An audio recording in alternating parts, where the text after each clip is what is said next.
नमस्कार। संतोष की रिपोर्ट में आप सबों का स्वागत है। और आज हम संतोष की रिपोर्ट में चर्चा कर रहे हैं कि भाई नीतीश के लीला को समझना मुश्किल है, या यूं कहें कि नीतीश की लीला अपरंपार है। भाई मान गए, इलाज करते हैं ना, जितना बढ़िया से इलाज करते हैं कि जिसका इलाज होता है न वो कुछ बोल सकता है, न हंस सकता है, न रो सकता है। देखिए, आज गए थे जहानाबाद, बहुत प्रोजेक्ट को देखे, कुछ उद्घाटन वगैरह भी किए। साथ में जहानाबाद के प्रभारी मंत्री हैं अशोक चौधरी जी, उनको भी ले गए पटना से। चलिए अशोक जी, अब हमको लगता है कि मसूरी पारो नहीं किए होंगे अशोक चौधरी जी। इधर घोषणा हो गया कि श्याम रजक जी को राष्ट्रीय महासचिव बना दिया।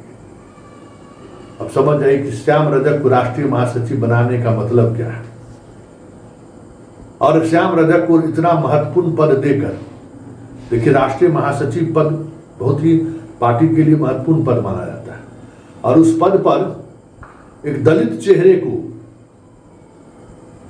स्थापित करके या उस दलित चेहरे को आगे करके नीतीश साधना क्या चाहते हैं, किसको साधना चाहते हैं, किस सियासत को साधना चाहते हैं, ये बड़ी बात है।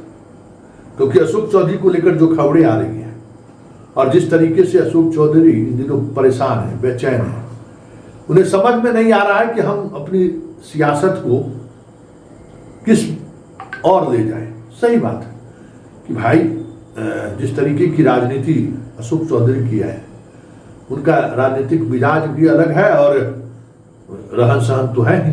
रहन सहन उनका अपने आप में बिंदास है, पढ़ाई लिखाई भी बिंदास है।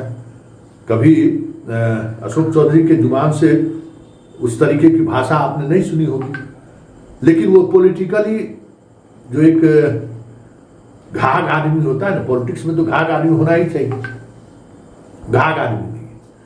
इसी वजह से कांग्रेस से भी उनको भागना पड़ा कि अखिलेश सिंह और सीपी जोशी मिलकर जिस तरीके से इनको बाएं दाएं करना शुरू किया, फिर इनके लोगों को परेशान करना शुरू किया, बर्दाश्त नहीं कर पाए, भाग चले।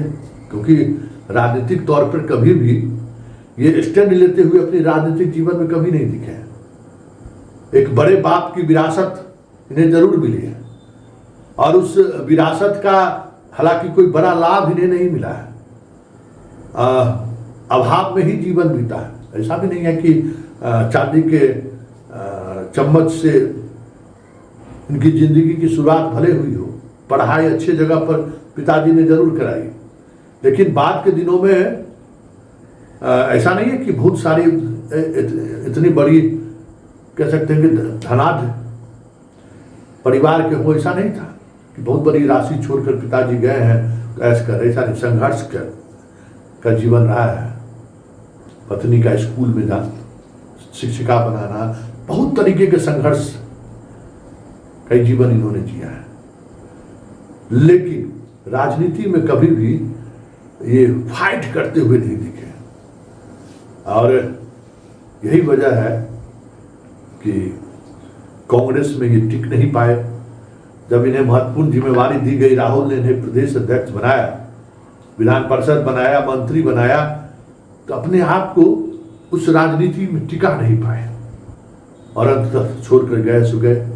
और यहाँ आने के बाद भी जिस तरीके की राजनीति ये करते आ रहे हैं, देखिए स्वाभाविक तौर पर आप दलित नेता हैं, कांग्रेस से टूट कर आए थे, तो उस दौर में भले नीतीश कुमार ने आपको महत्व दे दिया, लेकिन आज नीतीश कुमार को ऐसे नेता की जरूरत है जो कुछ खास कंस्टिट्यूएंसीज में 5 से 10% वोट में बढ़ोतरी ला सके।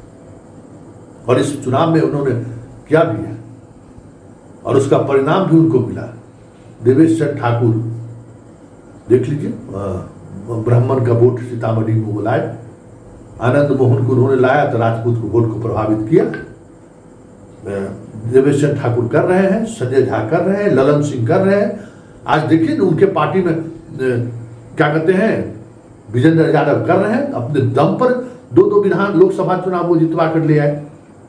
तो वो क्योंकि अब नीतीश कुमार के जिस दौर से वो गुजर रहे हैं, उन्हें ऐसे लोगों की जरूरत है कि जो अपने दम पर कुछ वोट जोड़ सके, अपने दम पर सियासत को साध सके, अपने दम पर सियासत के उस जाल को बुन सके। वो ताकत होनी चाहिए। श्याम रजक में वो ताकत है, श्याम रजक में वो चीजें हैं, और श्याम रजक कई मौके पर उस ताकत का एहसास भी कराया। पटना के हैं, पटना के आसपास की राजनीति को उन्होंने बखूबी पिछले 20-25 वर्षों से, 25 वर्ष मतलब 95 लालू यादव के शासनकाल से 20 साल से इस राजनीति को वो साधते आ रहे हैं। उस पर तो भारी पड़ते ही हैं। और ऐसे में आज जो कुछ भी हुआ मानना पड़ेगा भाई, नीतीश कुमार है। घूमते रह गए जहानाबाद और इधर खेला हो गया। अब इस खेला का अशोक चौधरी के सेहत पर कितना असर पड़ेगा ये तो आने वाला वक्त बताएगा। लेकिन इतना तय है कि अशोक चौधरी को लेकर सीएम कितने असहज हैं ये तो सीएम ही समझ रहे होंगे। लेकिन संकेत दे रहे हैं जिस तरीके का, ऐसे में अशोक चौधरी के लिए आने वाला समय काफी मुश्किल भरा होगा। भले बेटी इनकी सांसद बन गई हो, दूसरी बेटी को भी ये विधायक बनाना चाहते हैं। कल्याणपुर से महेश्वर हजारी के खिलाफ चुनाव लड़ाने की चर्चा खूब समस्तीपुर में, लेकिन उसको लेकर जो सियासी ताना बाना बुनना पड़ता है या फिर फाइट इट वाली बाकी मामले में अशोक चौधरी स्टैंड लेने की स्थिति में रहते हैं। हाँ, मतलब आप उनको झुका नहीं सकते, लेकिन राजनीतिक कलाबाजी जो होनी चाहिए उस खेल में ये अक्सर फेल कर जाते हैं। तब देखना यह है कि नीतीश ने ये जो तरूप का एक्का खेला है, श्याम रजक को राष्ट्रीय महासचिव बनाकर जो उन्होंने एक संकेत दिया है, वो संकेत जता रहा है कि खेला होवे। और उस खेला के बीच जिस तरीके से मनीष वर्मा को पूरे बिहार के भ्रमण पर निकलने को कहा गया है, और वो भ्रमण भी पंचायत स्तर के पार्टी पदाधिकारियों के साथ मिल बैठकर करने का जो संकल्प इन्हें दिया गया है, ये भी तय है कि अब पार्टी संगठन में भी नीतीश कुमार एक ऐसे प्रतिनिधि के सहारे चीजों को साधना चाहते हैं जिनसे वर्षों का रिश्ता उनका रहा है। देखिए आगे आगे होता है क्या, लेकिन इतना तय है जिस मिजाज की राजनीति